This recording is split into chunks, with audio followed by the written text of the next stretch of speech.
Hey guys, hello. Sudah mulai kita. Sengaja gue nggak woro-woro nih guys, karena gue pengen biar nggak semua orang tahu sih. Jadi memang sengaja gue tidak memberitahu, karena pengen memang sengaja biar viewernya nggak banyak. Ternyata masih ada juga yang nonton. Halo, halo, halo, halo. Yang baru join, halo. Wah, langsung ada 44 orang. Halo, halo semua. Yang say hello pertama, halo. Buat yang biasanya pasti nanya, nyai mana, seperti biasa. Intinya ini konten sulap, jadi nggak ada nyainya ya guys. Ini hanya ada Demian aja. Dan tadi memang seperti di awal gue bilang memang tidak woro-woro, karena memang gue hanya pengennya pesulap doang gitu. Supaya nggak ada lagi yang nanya tuh kayak kasara mana. Ya guys, ini karena kontennya adalah Magic Corner, jadi tidak ada DMS-nya. Jadi nanti habis ini boleh habis nyapa, habis itu langsung caps. Hey Sion, gitu. Ya, gue sapa dulu semuanya. Yang Saradik nanti yang nyari Mbak Sarah, ya boleh kalau mau nonton, tinggal bisa dengerin nanti pembicaraannya tentang sulap semua. Sion, no, it's not green screen, it's real. It's a red cloth. Itu. Halo Malaysia, halo semua. Oke, pesulapnya kayaknya belum pernah nonton nih pesulap nih. Yang pesulap ada yang pesulap di sini? Boleh raise your hand. Mungkin ada yang hey say hello gitu. Hari ini gue akan mengundang ada seorang pesulap. Dia menginspirasi gue banget karena dengan kelebihan dan kekurangan yang dia punya, dia bisa ngelakuin hal-hal yang luar biasa. Jadi gue hari ini I will invite Mahdi Gilbert to be my guest, karena gue penasaran banget sama pemikirannya dia gitu. Dia bisa luar biasa banget menciptakan permainan-permainan sulap dan juga menciptakan seperti kayak rutin gerakan-gerakan yang unik gitu, yang belum pernah gue lihat sebenarnya. Dia juga fuller di Full As. Dia ada di acara The Magician juga di Cina waktu itu, tapi sayangnya kita nggak ketemu. Terus dia create deck sendiri. Itu. Ini Paul Rizky tuh Paul ini ya, I hate ya. Woi, Aaron. Guys, Aaron. Wah, I saw one of your slate. Luar biasa. Yang slate card through box. It's good. Kalau udah live sulap. Suka bingung kalau udah live sulap ngomongin apaan. Nah, makanya. Jadi ini sebenarnya khusus untuk pesulap aja sebenarnya. Untuk live yang Magic Corner ini. Jadi gue sengaja tidak woro-woro karena takutnya nanti mikirnya gue live dengan Sarah gitu. Oke, gue langsung invite aja ya. Mahdi Gilbertnya bersama kita.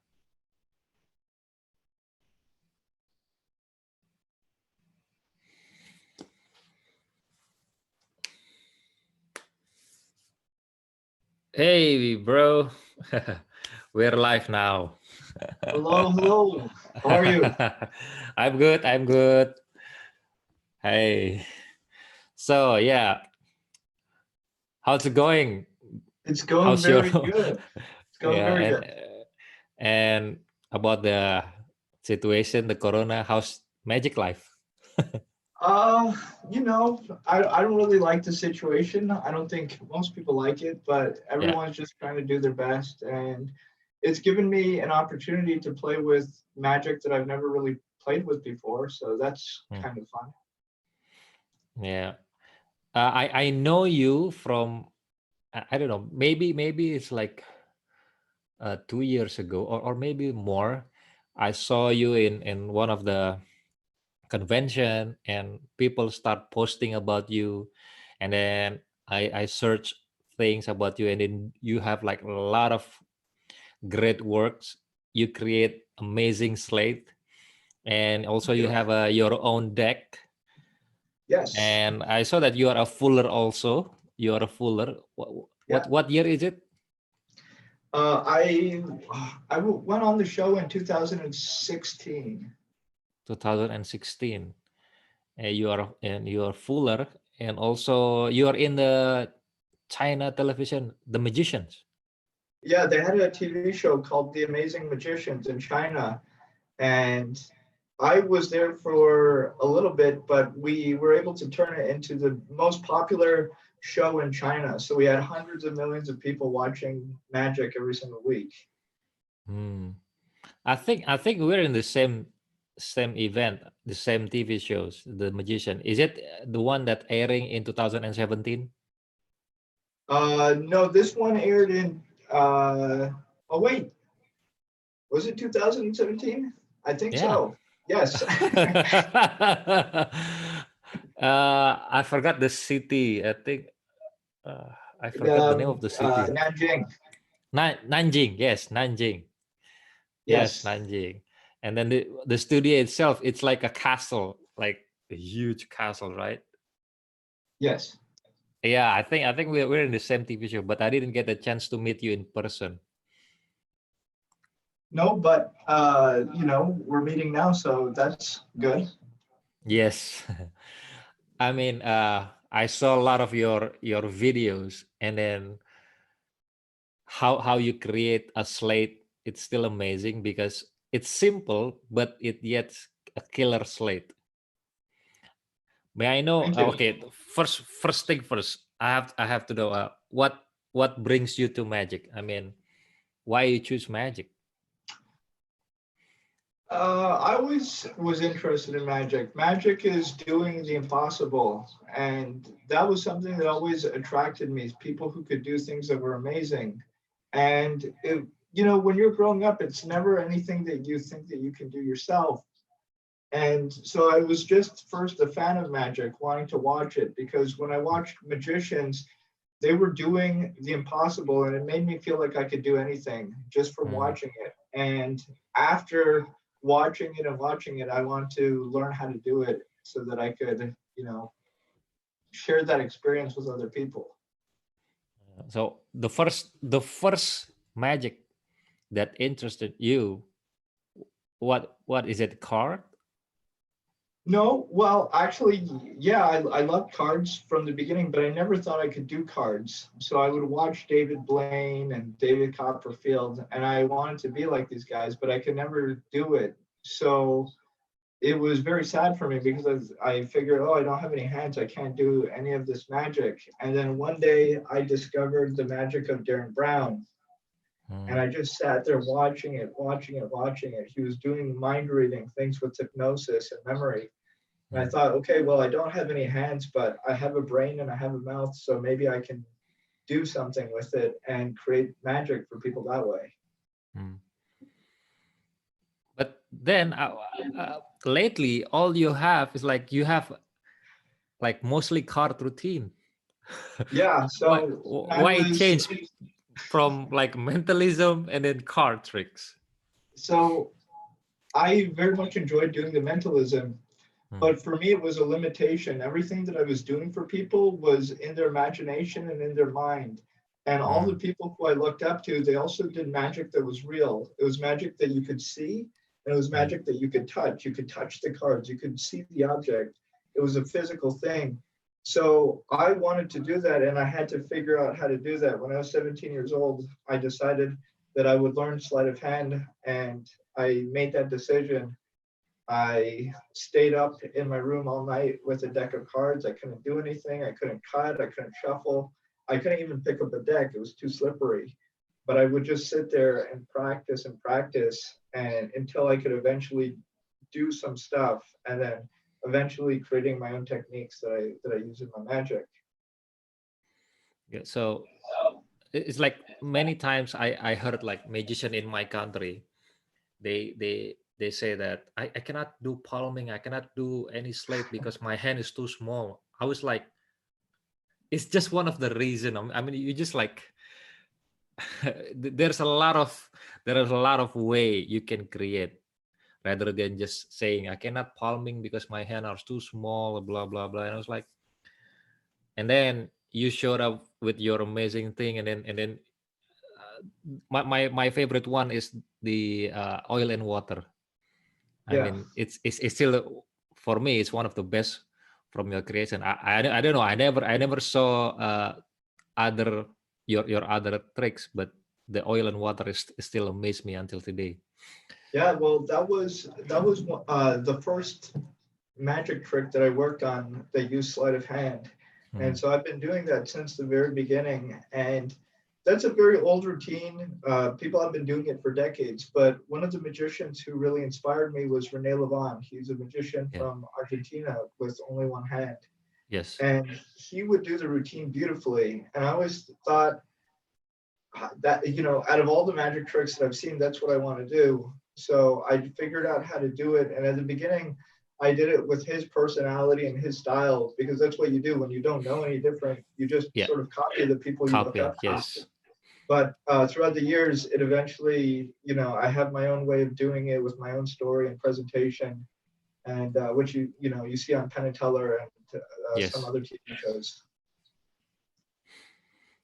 So that brings you to create your own after that.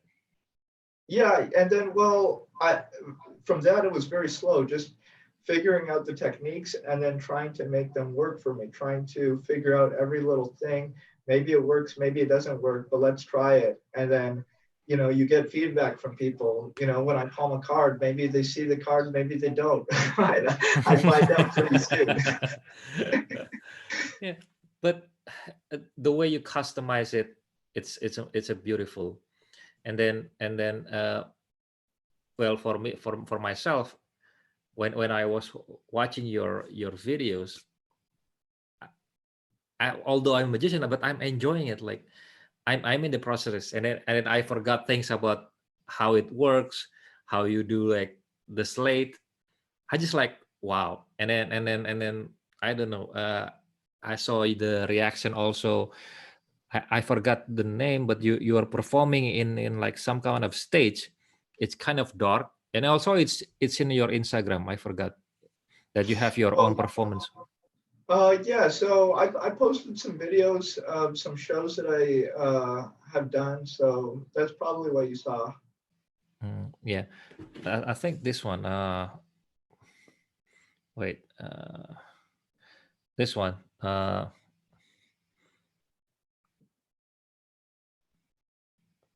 Wait, this one.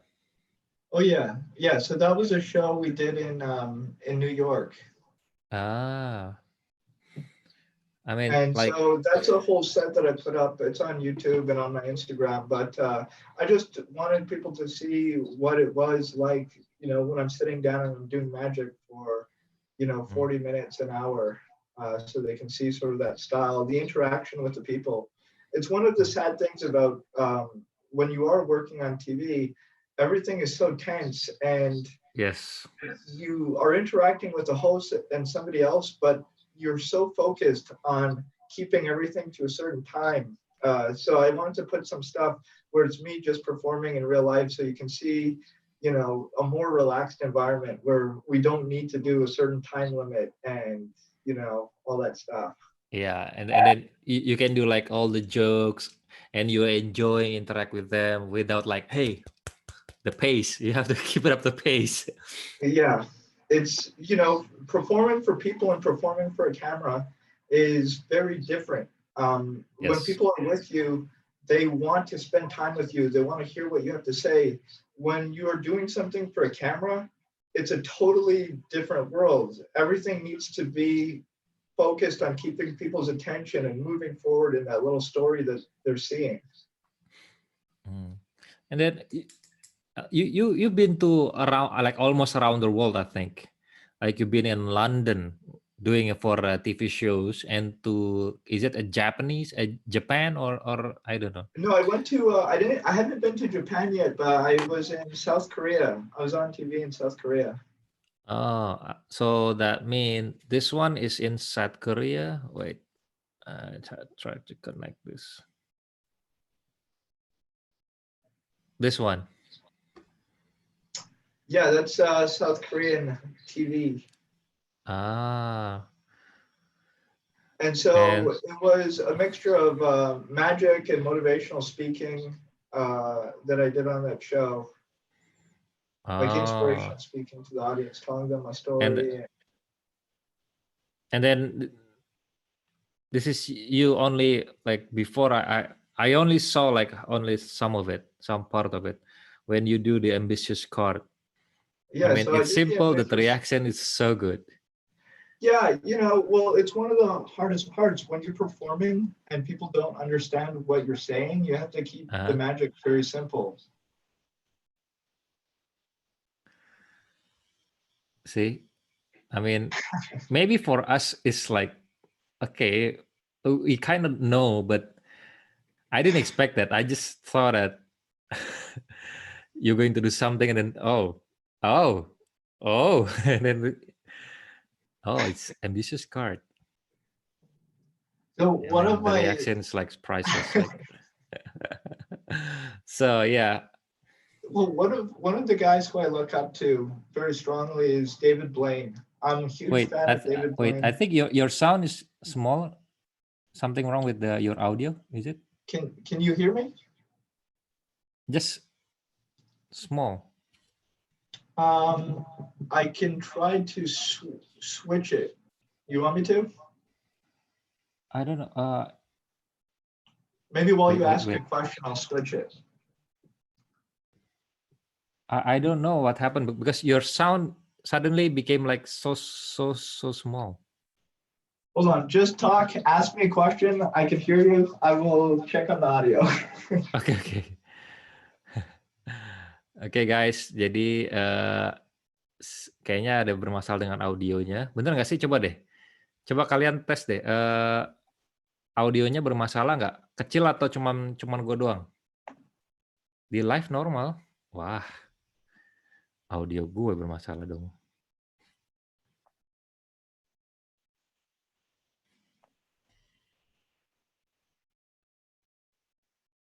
Check. Maybe this is better. I think something wrong with my earphone probably. Maybe not. Wait. Hold up. That switch here. No. It's okay then. Wait. Check.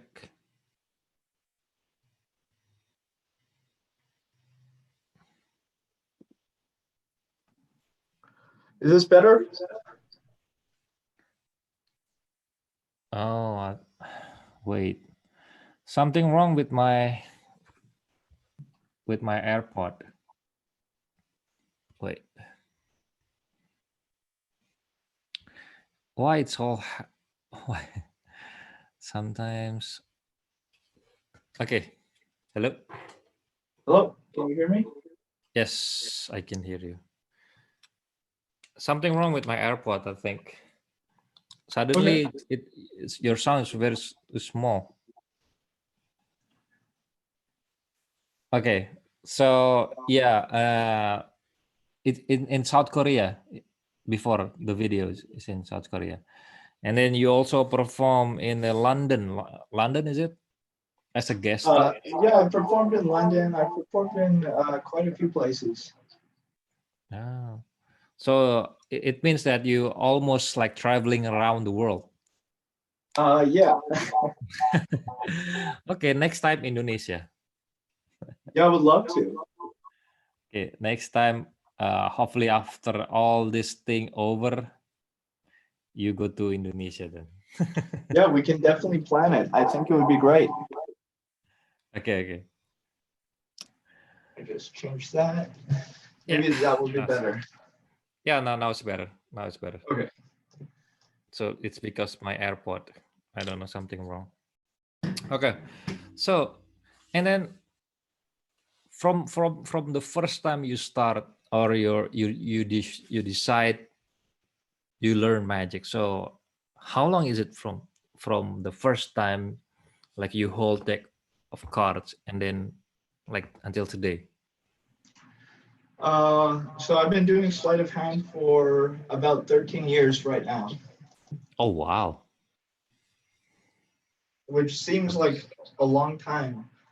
But it was a very slow process of learning how to do it, coming up with the techniques. It was very, very, very slow. And every single time I discovered a technique that worked, I had to work on making it better so that I could use it. One of the things that my friends told me when I started performing, they said to me, it's very impressive the way that you manipulate the cards. People are, shocked at how skillful Mm. you are, but it's Yes. not deceptive. People aren't being fooled by it. So for me, I had to really work hard on designing my magic so that people could see it, but they Mhm. couldn't see any of the technique, and the technique's not obvious. The technique is hidden. Yeah. The one that I like most is when you put a card second to the top, while looks like you're try to make the deck in order. I mean, I don't know. Yeah, well, all of your stuff is amazing. All of your stuff, all your slate is amazing because it's so natural. I mean, no one expect that will happen.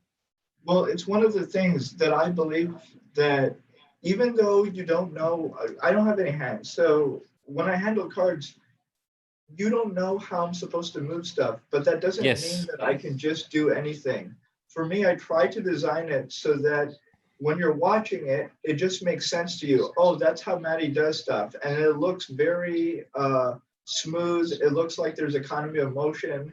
It looks like it's easy for me to do. So that's how I design all the slides. So Mhm. the technique that you're talking about, I was inspired by Rene Levin. Rene Levin has a technique. He called it, I believe, the scoop edition Mhm. in his books. And he had a different way of doing it. But the same concept of slipping one card under another as you're picking it up, as you're Mm. moving past, inspired that.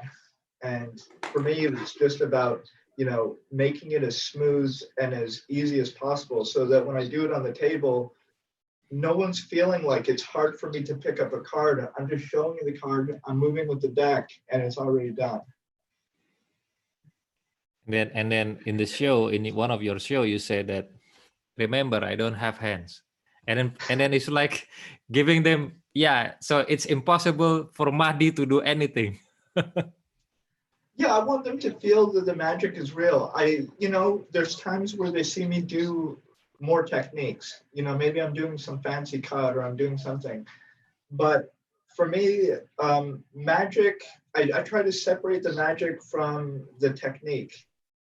I want them to know that I can do a lot of, fancy techniques, fans, and all that stuff.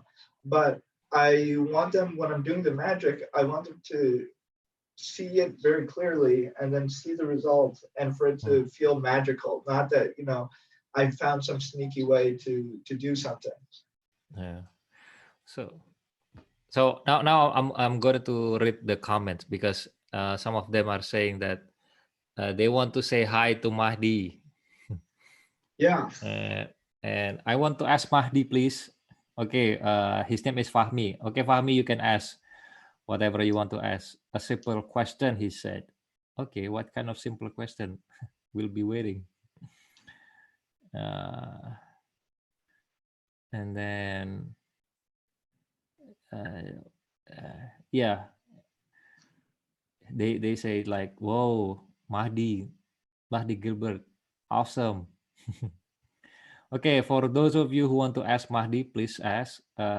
Especially Fahmi that want to ask Mahdi, go ahead.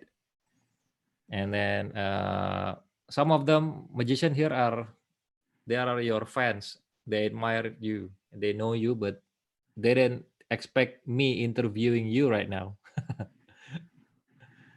Okay, so 30 years. Wow, 30 years. And I think most of your magic was inspired from 13 years, not 30. 30, oh, 13. 13. Oh, 13. Okay.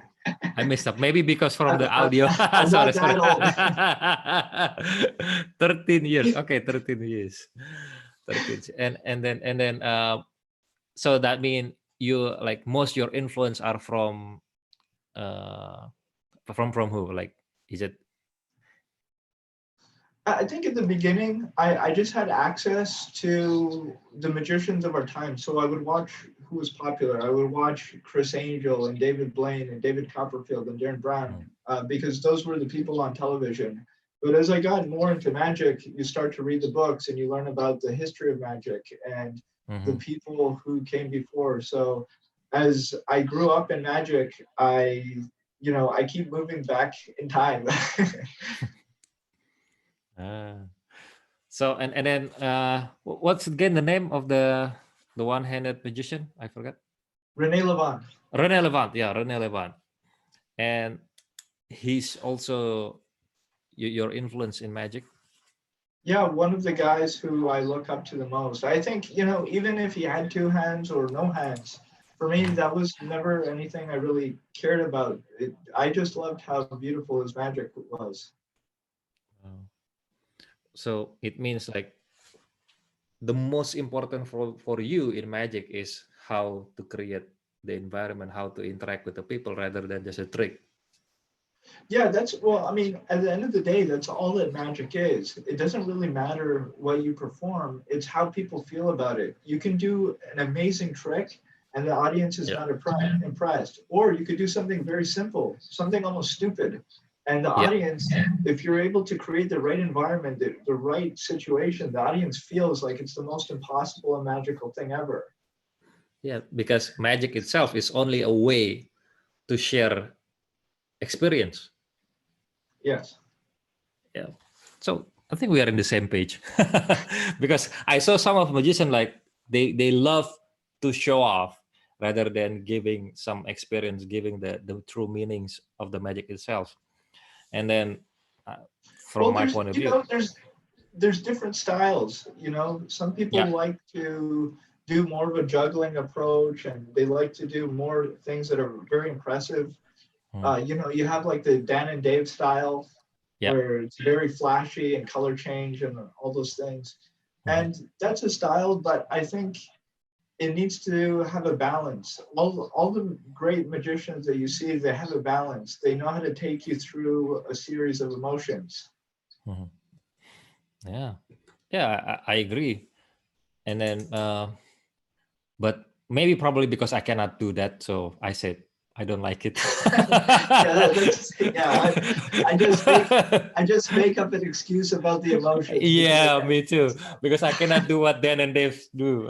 They are so awesome. I mean, like, okay, I don't like it. That's not magic. No, I'm just joking. So, any like for those of magician here in who's watching us, is there any like your favorite books that they may should or they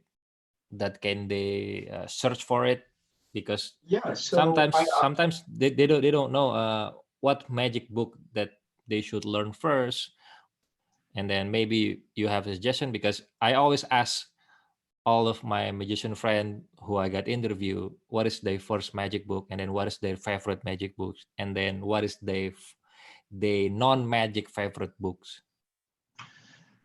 so if you are beginning out in magic and you Mm, don't know anything about magic at all, mm, I would highly recommend David Blaine's book, Mysterious Stranger. mhm, You find out the story of his life. You find out about all these great magicians from the past, and the book is also filled with great stories from magic history, as well as I don't know, maybe 100 tricks that you can do. Mm, Very easy mm. beginner tricks, but very good tricks. Some tricks that I even do still today. So it's a very good book, I think, for beginners. Okay, that is the first for beginners, and then for those of them who already into magic. I think from there, it's so broad, but what I'll tell you what I do personally. I will buy the books of the magicians who I really love, who I love their magic, and I will study all their books, and then I will look up their influences. For example, you Mm, have a guy like Juan Tamariz. Who are his influences? You have Jose Fraxon, you have mm. Arturo Descanio, you have Fred Capps. So, once you find a magician who you really like, you can find out the guys who influenced him throughout his Yeah, career yeah, to yeah. find out, who's Fred Capps? What kind of magic did he do? And then you can find out Fred Capps' Fat magic. caps, And then you and can, then fat caps. You can see, you can learn about who's the older magician that inspired him, and then he goes on. yeah, Ah, it's almost like a tree. So, yes. and I do that for mentalism. I do that for everything really. So, in Ah, card magic, there's certain people who I really like. I study their work and then I see who are their friends, who worked on that same type of magic, who are the people who taught them. And it's almost like a tree. ah. Well, interesting thought.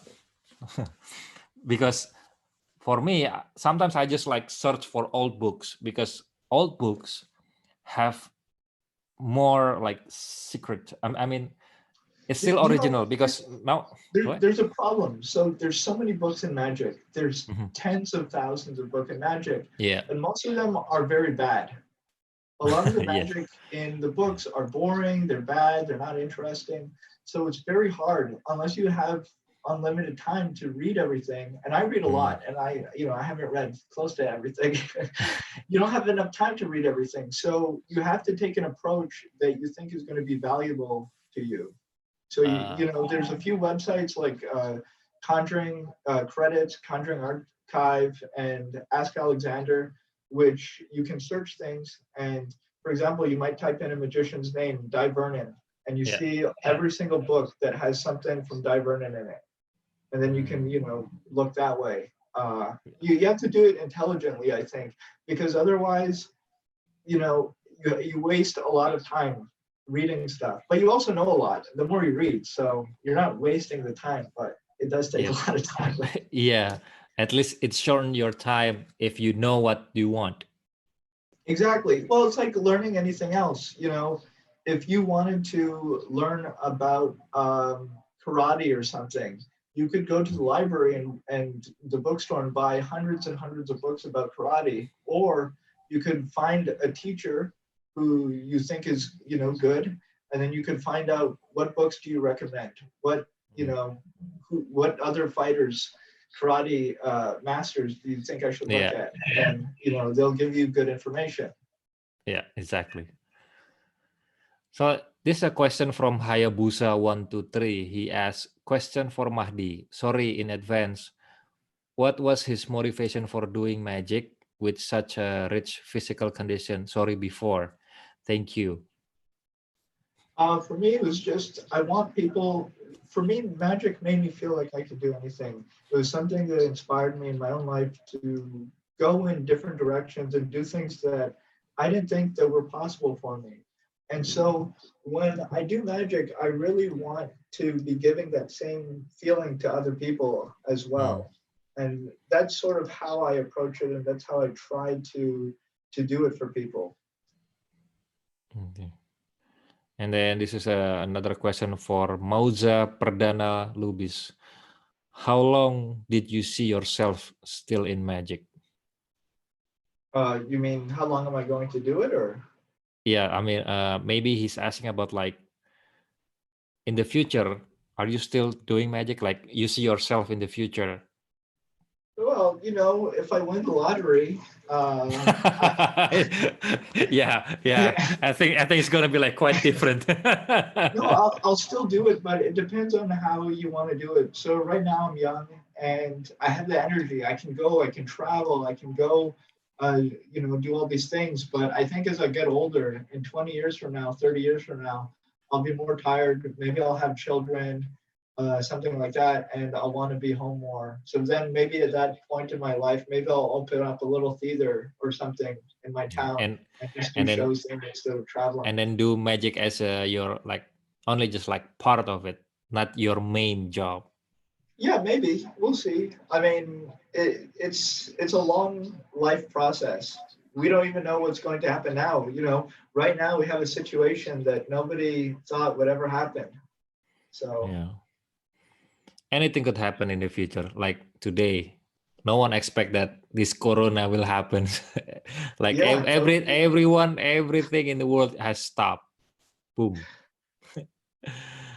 And then another question for Pantovan Kavi, and he said, "Oh, he's retracting his message. I think you already answered it." And there's a magician friend of mine. His name is Sion Still. He said that first time I saw you, I was blown away, and I had to meet and chat with you. And now you're even 10 times better, so good and so beautifully smooth. Thank you. From Sion. It's a process, you know. We're all getting better the more we do the stuff. I'll tell you, I'm better this year than I was last year, and I'm better, you know, last year than I was 5 years ago, 10 years ago. Uh, the more you do stuff, the better you get, and that's the encouraging thing. That no matter exactly where you're starting from and your starting situation is, if you do work on something and you work as hard as you can, you pretty much are guaranteed to have some sort of progress in the Uh, right direction. So do you have like a tight schedule? I mean, like your own schedule. Like I have to practice like as many time in a day.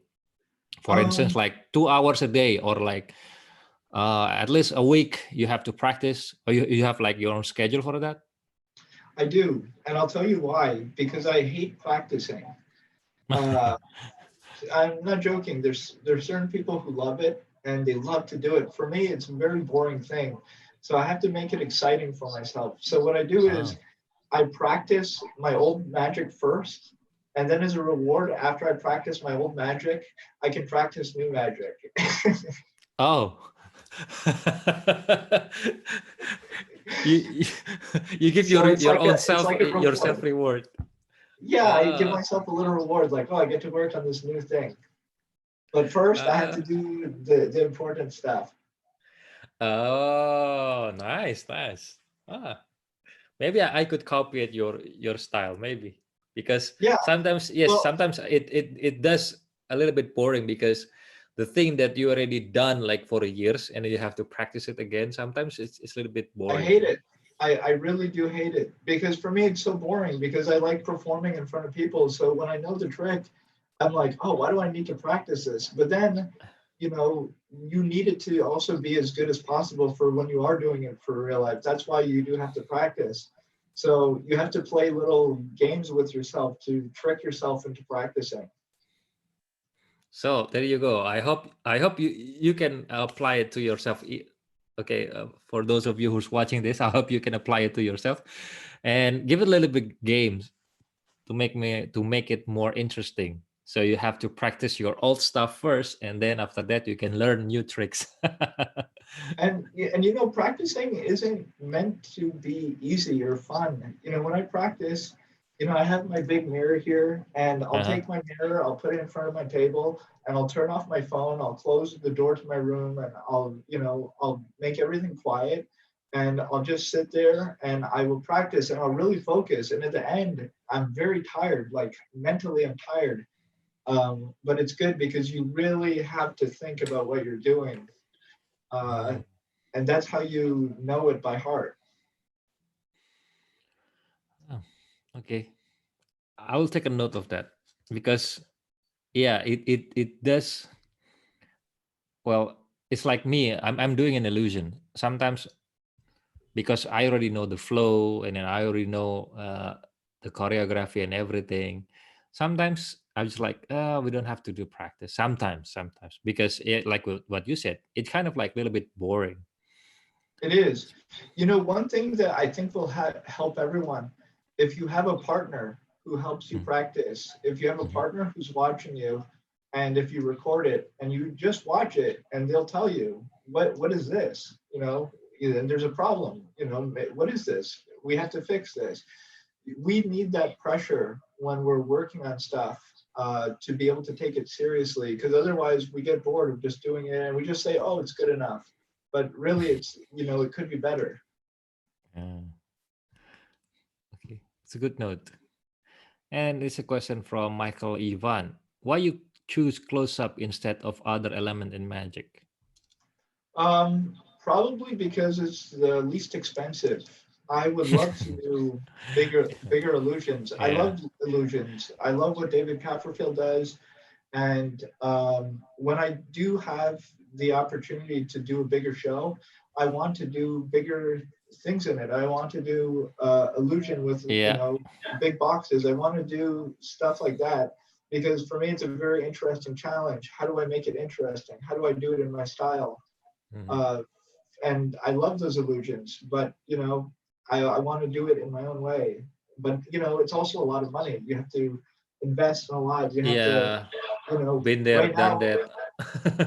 right now I can do a show by myself. When you're doing a bigger show, you need a team. You need Yes. a lot of And then also transportation, a lot of transportation, yes, everything. Like all in all, to make the shows success. Yeah, been there. I mean, it's a very very quote unquote such a pain in the ass because all the element that supporting is very very like a lot. well, you know, but you do a bigger show. I think people appreciate bigger shows, especially for big venues. A lot of people who you work with won't understand, um, you know, why you want to do small magic in front of big audiences. The biggest audience I ever did was 10,000 people, Oh, and wow. only with a deck of cards. And you know, for the people who produce the show as a director, they always say, we want it to be bigger, we want it to be bigger. And you know, I want the magic to be bigger too, but we also have to understand that whatever people see is a theater, and you can create a theater on a close-up pad or on a stage, or you know, whatever it is that you're using. You can create the same significance with all those different sizes, as long as you're focusing people's attention on it in the correct way. Hmm. Yeah, because it's if I'm mistaken, I was in China. Sorry, World's Got Talent, and I remember one of the judges said I did the head torture, which only like this big. The prop itself is only like this big. It's a huge, but I have to be captivate inside a box, like clear box, and then it fills with water. It's a head torture. Basically, it's inspired from movie called Saw. Yes. So my head was inside the clear box, and then it fills with water, and I have to escape. And then my competitor at that time, because I don't know, in China they changed the rules of the game in the Got Talent, and then suddenly, you've been there maybe. Suddenly they change it into like me versus Magus Utopia, and then Okay. he performed like extraordinary illusions, like all the illusion on the entire stage. And then David Foster, one of the judges, said this is quite interesting because Demian performing only like small size of illusion, but still can amaze people like 1,000 people. And then on the other hand, Magus Utopia, he has like a lot of props, like a huge props, Mm. and he plays like in every corner of the stage, and also can perform the same effect. I mean, the same interesting performance. So just like what you said, it probably just depends on the person itself, the magicians. If you can do like a beautiful routine in just a like small close-up pad, it's also it will also affect the same thing when you have like big props. Yeah. Look, you know, I think a very good comparison is the movie business. You Hmm. can make a very good movie with an amazing story, a story that touches people's heart, that makes them laugh, that makes them cry. And Yeah. you can do it for very inexpensive. You can do it for, I don't know, a few $1,000s. On the other side of it, you have big movie studios who can spend hundreds and hundreds of millions of dollars, and they have, incredible special effects, CGI, explosions, space, Yeah. everything. And the people who go see the movies just don't care. Yes. So, Agree. we have to think about what it is that we're giving to the audience. How is it that we're entertaining them, and how can we create something that they actually care about? Yeah, exactly. It's like I saw one of the movie. If I'm mistaken, the title is Buried. It's just a guy inside a coffin. Like almost the whole movies I is saw about it. that. Yeah, I saw it. And also, I mean, it's interesting. I mean, how the producers can make the situation like intense. Oh, and then we feel it. I mean, the story itself, it's bring me as personally into the position, his position. And that's why when he told me about, it's like movies, and the first thing in my mind is like that movie. Maybe it doesn't cost a lot, but it does interesting story to tell. Exactly.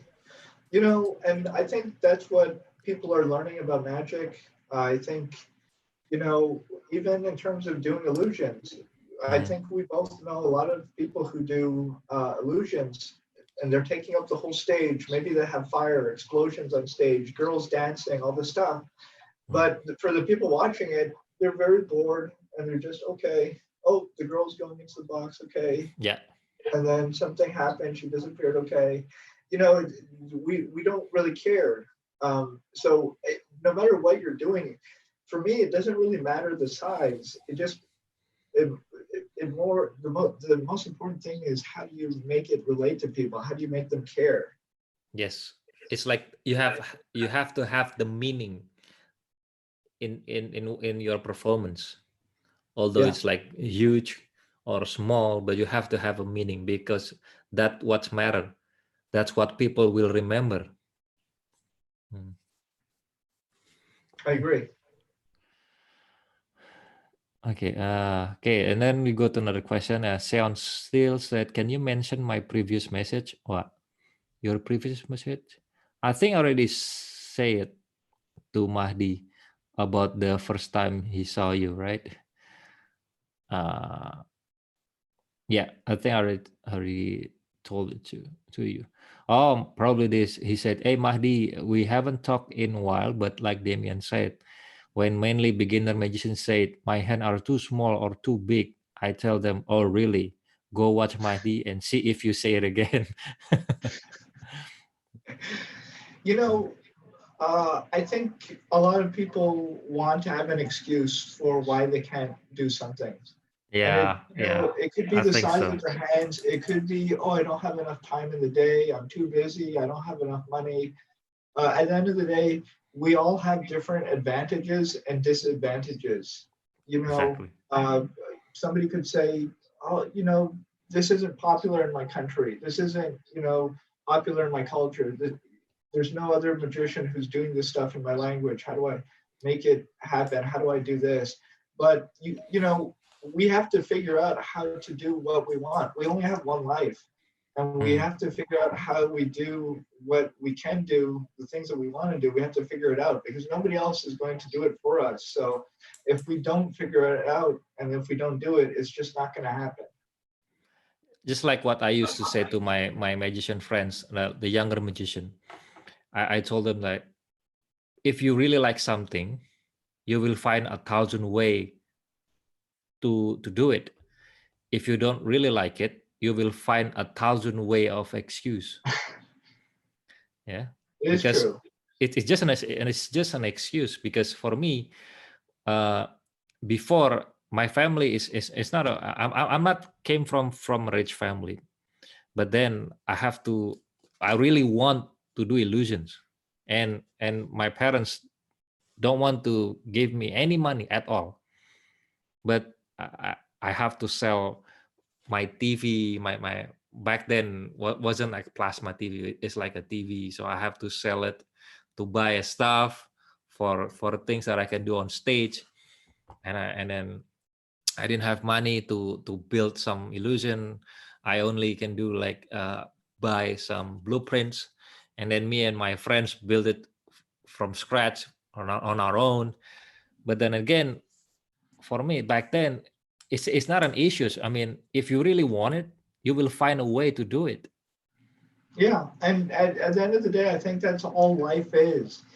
Everything is just a question of, do you really want it, Yeah, and do you really want it?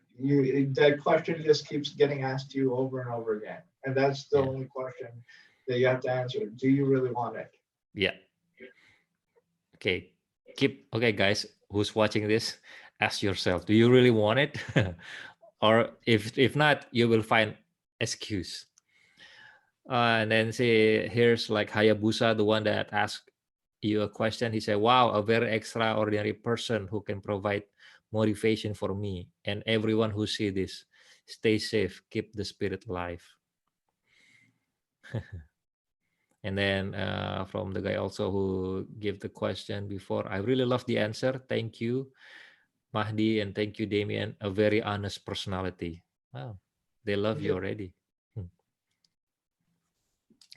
And then maybe for those of you, for those of them who's watching this, they didn't know about what I'm saying to you before earlier about the uh, oil and water, my favorite one.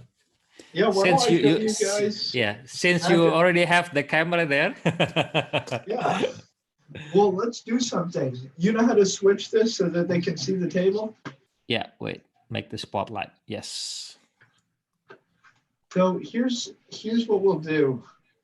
Actually, let's do a different version first. I think this might be fun. Okay. Do you have a deck of cards? And everybody at home can do it if they have a deck of cards. You want to try this? Okay, maybe I'll try. I have one. Let's try this.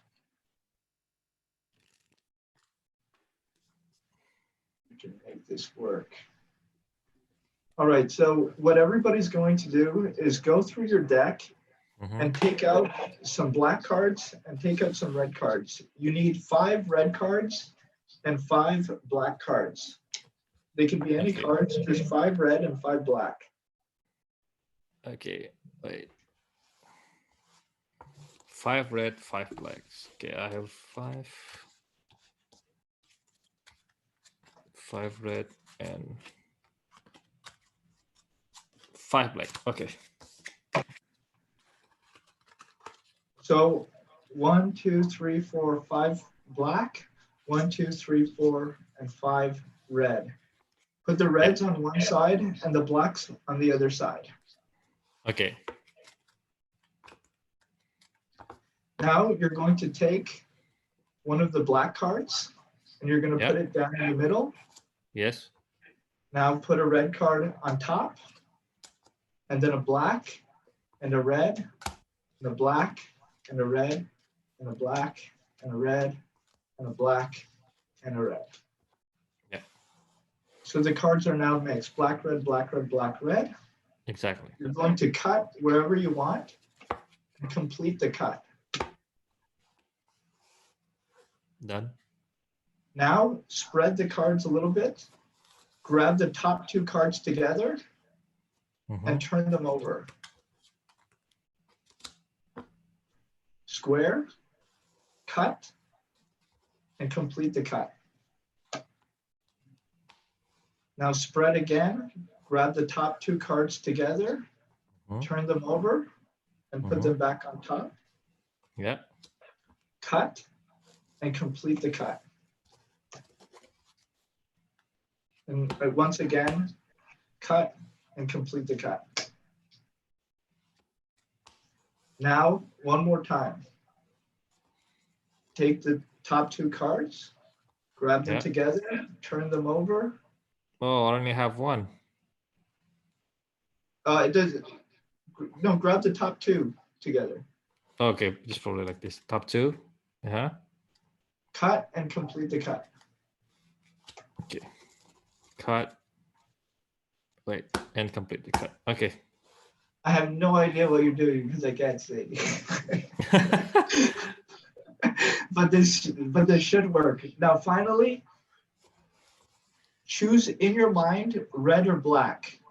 Don't do Okay. anything yet. But if you Okay. chose the So, red, uh-huh. if you chose the red, take the top two cards, hold them together, turn them over, and put them on top.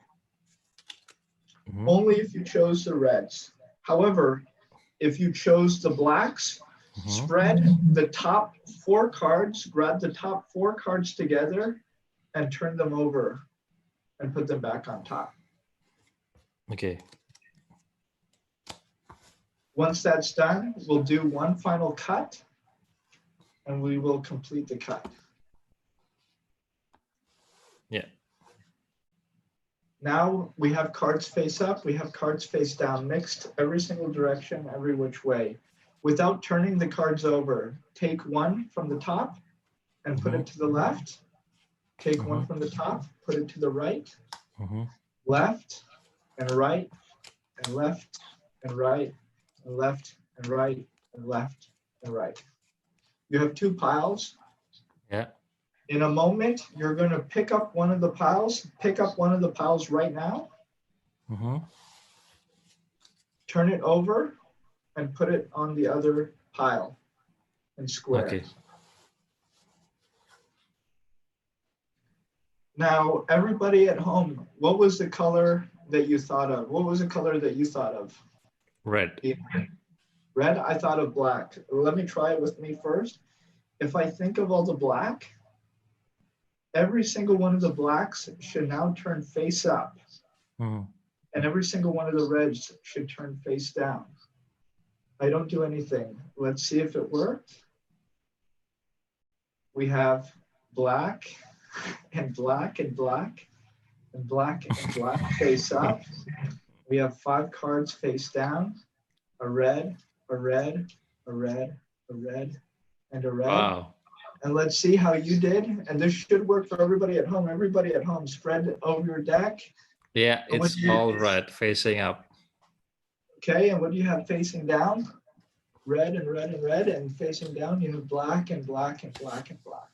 Yes. Wow. A little bit of magic. Wow, that is so cool. I think this kind of magic is the new normal in magic, because you have to interact with someone through Zoom or something. So that's what I mean. You know, we have this situation happening in the world right now, and it's a horrible situation, of course. But for magicians, we get to stay at home and figure out how to perform magic for people.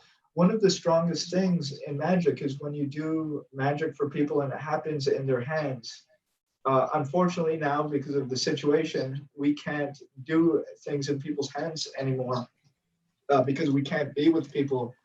But we can still do magic for people like this, where the magic happens, it happens in their hands. We just need to be intelligent about how we design that experience. Yeah, I agree, because nowadays I think street magic will kind of like a little bit different, because people now are very how do you say it, like they did some, yeah, a little bit scared, because skeptical maybe, because by the time we gave like, okay, shuffle deck, maybe it's like, no, I don't know where the card from. Or maybe your hands, you didn't watch your hand or something, but no, I'm not touching your deck. And then it's gonna be different. I mean, it's not like we had before, but I'm sure it's gonna be different. And at that time we have to improvise, and we have to do something, and we have to evolve with the situation. Yeah, we will. We're learning different ways of doing stuff, but I think we'll eventually be back. We'll eventually be back to performing magic for people. In the meantime, we're all at home working on the magic that we love. We're experimenting with new magic, and I've been doing some of my shows over Zoom for some of my clients, and just trying to figure out how to make it special for them. Why do they want to watch this? instead of watching YouTube or instead of watching Netflix. And I think there's a lot that we can do with the interaction. But we need to figure out how to design those experiences so that people can do stuff or they can watch stuff, they can think of stuff. And it's worth it for them to be watching it live rather than, just watching Netflix and watching, magic series, like, a nicely produced magic show. Yeah, because it's like watching a concert, like a movies, but in real time, because we can interact with them in that moment, exact time, and then we can do magic in their own hand, although we are separate by this screen. But the magic could happen Exactly. also in their hand. And so that's something that I'm thinking a lot about. And, it's a hard thing to do live, in terms of a camera setup. So, we all are at home and we're doing the research. How can we make, I have a little camera here going on the table. I have this camera over here I can look at. I have the screen that I can see you in. And, the rest of my room is a mess. I'm throwing stuff around, so that the cords work and everything works. Yeah, same happened here. But, we're trying to figure out how to do it. Yeah. And then we have a nice background. Yeah. A very tight shot. And then when it's out of frame, you can see all the mess. Exactly. So now it means it's for you personally, it's already evolved from performing live to audience and performing in the studios, now became performing through Zoom. So I mean, it's already happened. Yeah, it's slowly happening. So I'm experimenting with a lot of magic. One of my favorite books that I'm reading right now is Verbal Magic by Juan Tamariz, which is magic that can all be done over the radio. It was sort of like what you just saw here, which is very, that's in Juan Tamariz's book. If, magicians want to check that out, I think that's still in print. There's other people who have done stuff. Chan Canasta, who has an amazing book. It's called The Book of Oopses. And what it is, it's a book for the public, but you read the book and every single page of the book, it does a magic trick for you. So every single page, there's drawings or there's a picture and it says, think of something. And then you think of something and then you turn the page and it reveals what you're thinking of. It's a Books of Oops. Yeah, Book of Oopses by Chan Canasta. Chan, I think I saw that before, but it's like quite long ago. Yeah, I know. It's an old book, but it's very good. Yeah, and also if I'm mistaken, I also bought from Banashek. He also back then it's DVDs. It's a magic for radio. It's all. I think it's also the same thing. Yeah, it's all very similar. You're giving instructions to people follow it, and you're able to figure something out. And it's interesting because some of it, like the card trick I just did, it's a mechanical piece. People follow the instructions, and the magic works. There's other stuff where people just think of something, and then maybe they multiply a number. It goes to a different place, and it works. But what's really interesting in Chan Canasta's book, for instance, is he takes risks. There's psychological forces in the book, and so sometimes it works, sometimes it doesn't work. But it doesn't matter because a lot of the stuff in the book does work. But if something doesn't work, who cares? Yeah. We have to have but then again, we have to have the solution. We cannot do that for a client. not but it's one of the things even mentalists do. And Chan Canasta was one of those guys who pioneered it. The idea of a mentalist failing, where they get most of it, but then maybe they get one thing wrong, but then they get a lot right. Yeah. And also, there's a book, Carl Wolf's. Yeah, Carl Fulps. He has a lot Carl of Fulps, books, and also self-working magic. Self-working, yeah. I think for those of you magician who wants to know or learn about the maybe for like in terms of this condition, it's the right solution to do Zoom, and you still can do magic that Yeah, I think those we books. need to experiment with it. So what I've been doing, it's a combination of me doing card magic on the table, and then some of it is interactive where the magic is happening to them and I'm moving through the different windows and they're Mm. following the instructions. So, it's like any other type of show. We just look at the theater, we look at the stage, and we adapt to create the best experience for the environment. Yeah, and because in here in Indonesia, it's quite hard because not all the people or not all the event organizer think about having magician for their Zoom in. So Well, they I'll tell still you, think, it's not the same experience. yes, I I wouldn't agree. feel I wouldn't feel comfortable charging the same amount of doing my real show and doing the Zoom show. There's no way that I Yeah, could charge the same. But it's a new thing, and we all are trying to figure it out. yeah. I think it's a good solution until maybe like a year probably. Yeah, it could be a year, it could be a few months, it could be more than a year. We really don't know. But Since since the vaccine haven't out yet, so I think the solution is still doing magic through Zoom. yeah, or what we could also be focusing on is creating little magic specials. Anybody can have a camera. The cell phones have very Yeah. good cameras.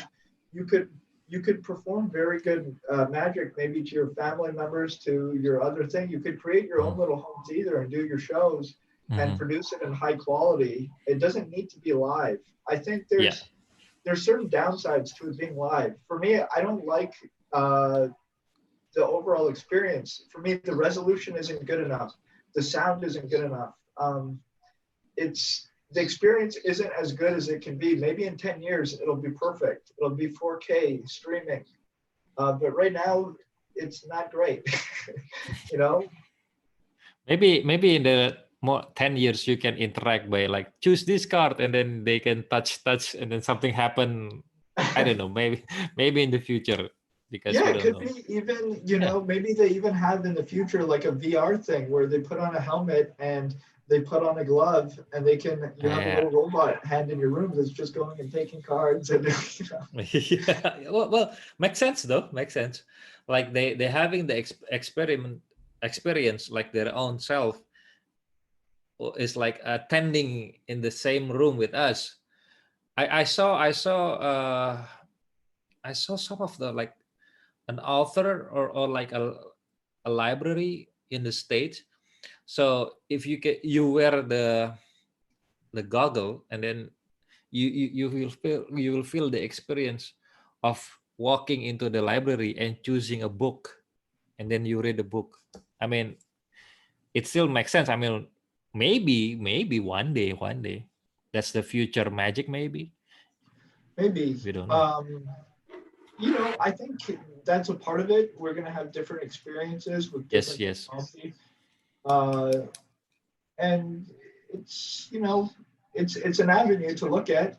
But I think at the end of the day, people want to have a variety of different experiences. They want some stuff live, they want some digital, they want some stuff that they can look through Instagram. Maybe they don't have time to watch a 10-minute video or a 5-minute video. Maybe they only have 15 seconds. Maybe they only have 1 minute. So there's always going to be space to do different things in different places. yeah. Like nowadays, now why TikTok is become famous? I don't know because 15-second magic, and then suddenly every like some of a magician in my country they do TikTok magic only 15 second.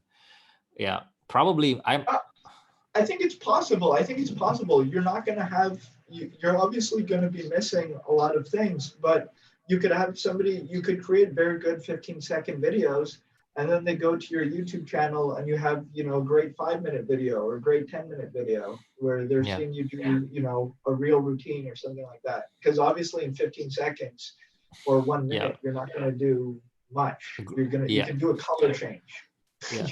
you we know? we can do like very flashy effect, but we cannot do like the real magic like No, with the story, there's with no certain time. yeah, it's like, hey, my name is, I want to explain, and already done. 15 second. No, no, 15 second already done. Telling the story itself, sorry, it took like 3 minutes already. Yeah. uh, okay, another question. We go to the question from Akas Magician. Question from Mahdi. What should the beginner magicians to do? What should the I beginner think magician do to impress their life in magic? to impress who? Impress their life. What? Their What? life or their wife? Their life. Their life. What should the beginner magician do to impress their life in magic? Maybe, he's asking about what they should do as a beginner in magic life. I think just do what you can do and do it well. When you're starting out, you're not going to be very good. And I think one of the biggest problems most people do is they do something that is too hard for them too soon. So, maybe they find out, how to palm a card or how to do, a double lift or some technique on YouTube. And they can't really do it properly because they haven't practiced, they haven't put in the work. And then they try to do it for people. And, the people can see the technique, they're not doing the trick very good. So I think at the very beginning, you have to do stuff that's very easy and, just slowly get better and always just do stuff that you can do well. So it's like enjoying the process. Yeah, not rushing Because it. because if you skip it, well, I have this like quote in magic or in life. It was like listening a song. Well, it's a beautiful song if when you hear it from the first until the last. I mean, from the beginning until the end, you will feel the song and you get the meaning of the song itself. But when you skip it, if you want to hear a song and then you skip it until the end, you're not going to enjoy it, or even you Yeah, didn't get the message of the song. So maybe that is like also in magic. You have to do the process like step by step. exactly. It's like anything else that's difficult. Let's say you were skateboarding and, at the beginning, you learn how to balance, you learn how to do Yeah. very basic things. Learn how Maybe to you learn how fall. to, yeah, learn how to fall. Maybe you learn how to do a little jump, how to go up and down a ramp, but you're not going to be jumping, A and car. doing crazy, flips and everything right at the very beginning. Yeah. Or you will die. I mean, you can do it, but you will die instantly. But it's the same thing in magic. If you go too far too fast, you'll also die on stage. Yeah. Yeah. Exactly. It's true. Well, we saw some of a magician, like the late magician, that die on stage, but maybe that's the X factor. Not because of they're not practicing, but it's gonna be like probably the X factor. And another question from Michael Ivan. What do you think about magic nowadays? Is it better or less than the former generation? It's always changing. It's always changing. There's always very good magic. There's always very bad magic, and there's always magic, all over the place. So for me, at different times, I have different thoughts on it. But now, I'm more relaxed, and I just don't care so much. I just, for myself, want to focus on doing the best that I can do. Uh, I, that's all I can do. So, I want people to do very well in magic, but I have no control over it. Hmm. Yeah. Say okay. Thank you so much for the answer. And from Sion, do you have any plans in the future to perform in Saint Augustine or Jacksonville, Florida? Uh, I always get to Florida every few months to do different events. So when all this is over and I'm performing again, I usually post where I'm going online. on, on my Facebook, Mahdi the Magician page, or my Instagram, Mahdi the Magician. So, if I'm doing an event there, usually the way I try to do it is I'll be brought in for one event. Maybe I'll be brought in for school or a corporate event or something like that. And then once I have that booked, I'll try to do other events. So maybe I'll get in touch with the Magic Club and try to do a lecture, or I'll get in touch with, some other venue and try to do something while I'm there. So I can do a lot of things in one place, and then, before I have to go home. So Oh, uh, I'll let you guys know through the internet. you have a lecture also? I have a lecture. Yeah, I have a lecture. Oh, okay. I'll keep that in mind, because maybe when you come to my country, we can do also the whole things, like the shows and then a lecture. Yeah, we can do a lot of things. One thing that I'm doing more and more these days is I'm doing a lot of speaking at schools. So I go to the schools and I talk to the students to inspire them. I basically tell them the story of my life and how I became successful doing magic, and I give them a blueprint so that they can succeed in whatever they want to do in their life as well. And I always mix that in with magic. So I always try to do a lot of stuff wherever I go. So if anybody's watching and they know that I'm going somewhere or they want me to come somewhere, just send me an email or send me a message online, because maybe I can do something wherever you are.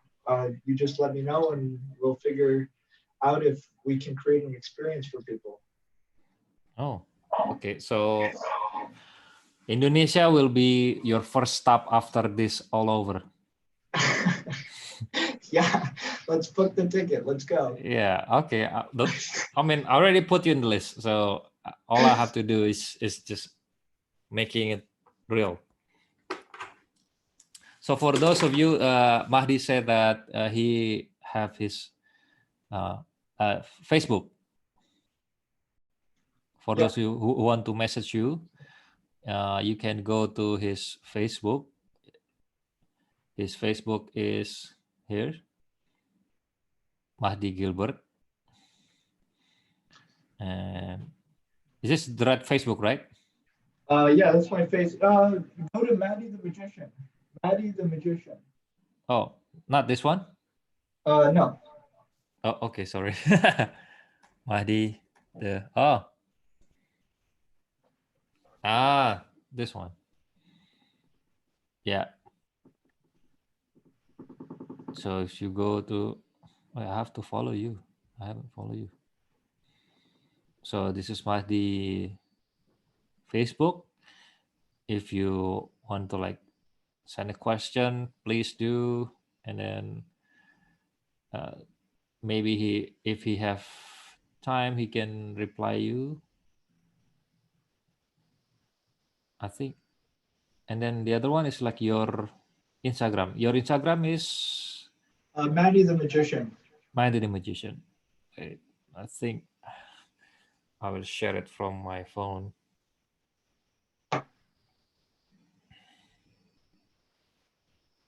Okay, this is Mahdi Instagram. Please follow him. You can Yeah, see a and you lot guys of can what? watch some of the videos that I put up on my Facebook or my YouTube, my Instagram. I put some TV stuff, and you can see some of the stuff that I've done. Yeah, all of his work is here, like from Penn and Teller, Yeah, in and China, then and Germany, and China, all over. China, South Korea, and also the last one is in London. This one is Yeah. London, right? Yeah, that's London. London. It's amazing. So go ahead and follow him. You will see like amazing stuff there. So, and then so this is maybe like the last question, but it's not really a question. It's the thing that I want to know about you. It's like, what is the 3 words that describe magic for you? Magic is real. Magic is real. Uh, because why I'm asking this, because it's it's like the conclusion of our interviews. The three words that you said that you chose is like the way you see magic in yourself and how you present it. That's why Magic is real. when you say magic is real, it sum up the thing, all the interviews, because you, like you said, you like to bring people to be in the show, to be in the story of your act, your routines, and then you like the interaction. You you love, like I think we all performer do. We love like performing to real audience rather on TVs, because we have the real time interaction with people. We have like the joking around with them. We laugh. We see their expression, but on TVs only we saw it's like the camera. We don't know they like it or not. So yeah, magic is real. I think it's a perfect three words to close this up. Thank you. And then I think, yeah, I think that's all like my question. And then we go to another question like from the viewers. And yeah, I think the same. This is from Michael Ivan. Question: what is the meaning of magic in your real life? Overcoming difficulties and so on. I think for me, magic has a very deep meaning Mhm. because it's about believing in yourself and believing in things being possible. I think that's what magic is about, and I think that's something that I've learned in my life, that there's things that are possible that we don't even know. There's things that are possible for us that we could never even dream of. But we have to be able to believe it in order to pursue it properly. Mm. And that's the role of a magician, to make things possible for people. We show people the impossible, but really we don't show people the impossible. We make things impossible seem possible, and that's what we should not only do in performances, but do it in our own lives through our example of living. And that's what I try to do to people. That's what I try to give to people. And that's what I try to believe for myself. Okay, so I think it's a good answer, because no, because some of them, especially magician that that I've been seeing, some of them didn't know what magic should be.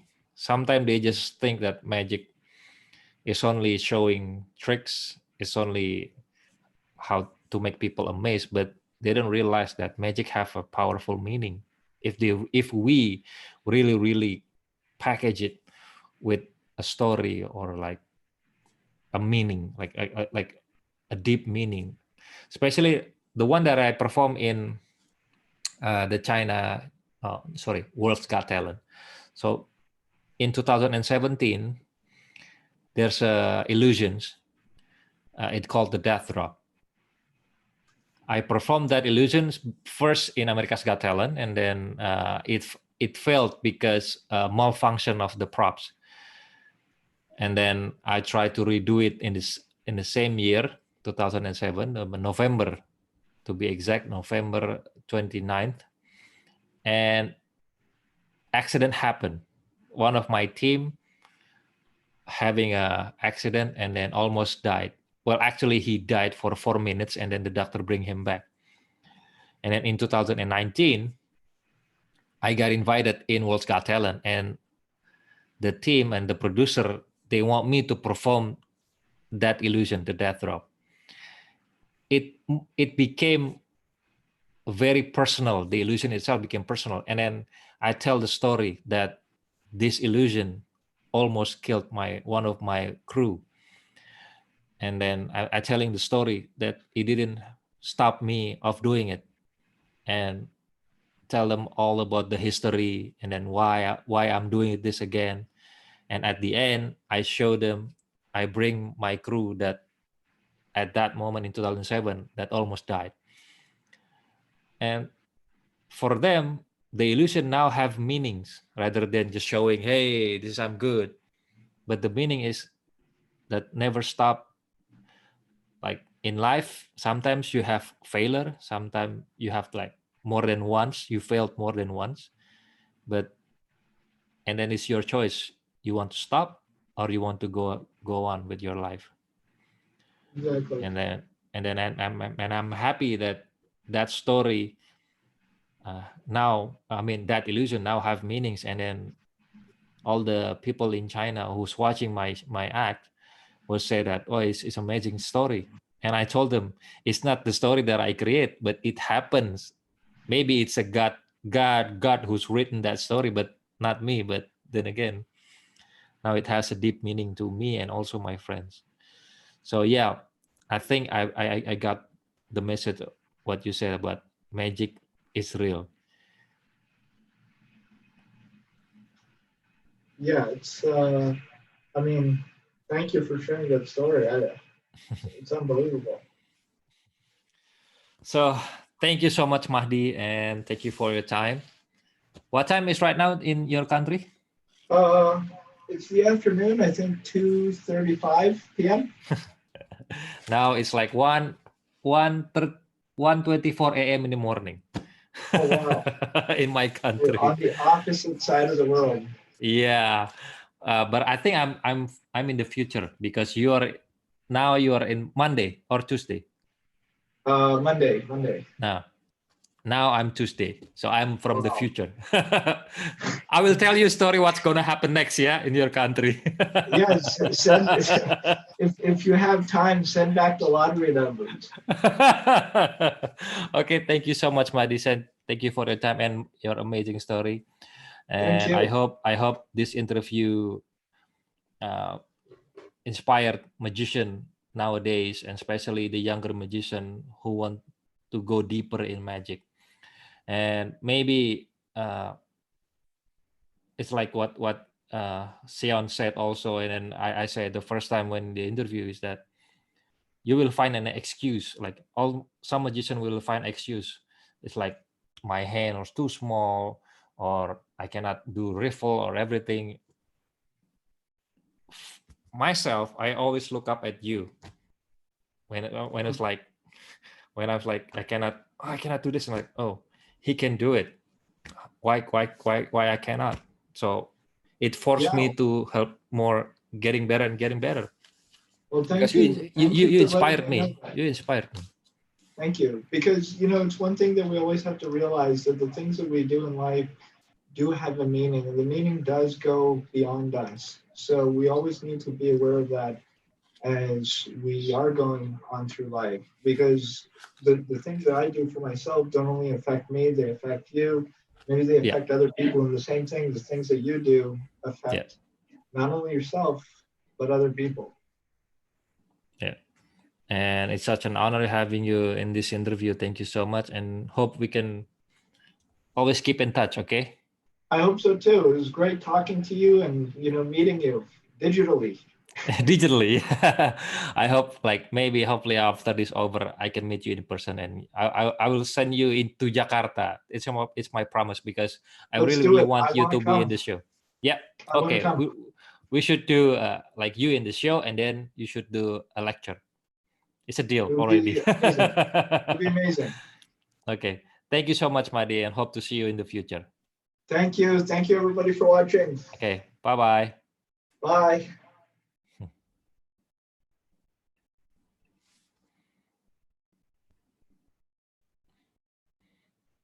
Oke guys, jadi tadi itu interview sama Mahdi. Kenapa gue mengundang Mahdi? Karena tadi gue bilang dia sudah menginspirasi gue dalam kondisinya dia. Ya buat gue pribadi apa ya, in a positive way ya. Dia menginspirasi gue dengan kondisinya dia seperti itu. Lo bayangin aja, dia bisa melakukan hal-hal yang orang seperti gue normal lakukan gitu. Dia ya gimana ya ngebahasnya ya, agak sensitif, tapi intinya dia ngelakuinnya itu tanpa tangan 5 jari kayak kita gitu, tapi dia bisa melakukan hal-hal yang luar biasa, hampir sama seperti yang kita lakukan. Di situlah gue sering merasa kayak terkadang gue ngerasa gue banyak alasan aja kalau misalnya gue nggak bisa kartu, gue nggak bisa ini, gue nggak bisa itu banyak alasan. Dan gue juga ngeliat beberapa dari pesulap-pesulap yang pernah ketemu sama gue nggak bisa main kartu karena tangan gue kecil, kartunya kebesaran. Dan buat gue tuh kayak cuman alasan doang aja. Ya terbukti gitu kan, dengan lu lihat Mahdi aja, keadaannya seperti itu dia bisa melakukan hal yang luar biasa juga. Jadi semoga ceritanya gue bisa, semoga ceritanya Mahdi bisa menginspirasi kalian, dan setidaknya kalau misalnya itu kalian bisa belajar dengan lihat-lihat aja video dia, dan buktikan sendiri, apakah lu orang yang banyak alasan, atau dengan melihat dia lu semakin termotivasi. Gitu, jadi thank you so much for having me, sudah datang ke channel gue di sini. Ini ada Mbak Sarah. Hey. Sini aja. Nah, aku udah nggak make up. Halo. No, I just want to ask you, what do you want for sahur? Nanti ya. Close dulu. Oh ya. Okay. Ya udah, oke. Jangan lupa subscribe. Gue mau sahur dulu ya. Seon Sil, thank you for joining, and then Michael Ivan, thank you for joining. Who else? All the magician and all the people who joined this. Jadi terima kasih. Memang tadi gue bilang sama kalian sengaja gue tidak beritahu karena kali ini gue benar-benar mau yang nonton pesulap aja. Jadi gue tidak woro-woro, wah ada live, enggak. Next time juga gue akan lakukan seperti itu. Terus gue juga belum confirm lagi next bintang tamunya siapa, tapi gue sedang dalam proses untuk mencari orang-orang yang bisa memberikan influence untuk gue pribadi dan juga untuk kalian. Semoga bermanfaat ya guys. Thank you so much. See you. Bye-bye.